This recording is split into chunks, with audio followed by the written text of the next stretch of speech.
நற்செய்தி வாசகம். என் அமைதியையே உங்களுக்கு அளிக்கிறேன். யோவான் எழுதிய தூய நற்செய்தியிலிருந்து வாசகம். அதிகாரம் 14, இறைவசனங்கள் 27 முதல் 31. அக்காலத்தில் இயேசு தம் சீடரை நோக்கி கூறியது: அமைதியை உங்களுக்கு விட்டு சொல்கிறேன், என் அமைதியை உங்களுக்கு அளிக்கிறேன். நான் உங்களுக்கு தரும் அமைதி உலகம் தரும் அமைதி போன்றது அல்ல. நீங்கள் உள்ளம் கலங்க வேண்டாம், மருள வேண்டாம். நான் போகிறேன், பின் உங்களிடம் திரும்பி வருவேன் என்று நான் உங்களிடம் சொன்னதை கேட்டீர்கள். நீங்கள் என் மீது அன்பு கொண்டிருந்தால் நான் தந்தையிடம் செல்வது பற்றி மகிழ்ச்சி அடைவீர்கள். ஏனெனில் தந்தை என்னை விட பெரியவர்.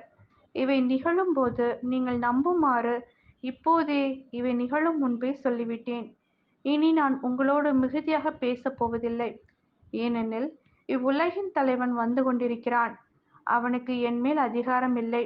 ஆனால் நான் தந்தை மீது அன்பு கொண்டுள்ளேன் என்பதையும், அவர் எனக்கு கட்டளையிட்டபடி செயல்படுகிறேன் என்பதையும் உலகு தெரிந்து கொள்ள வேண்டும்.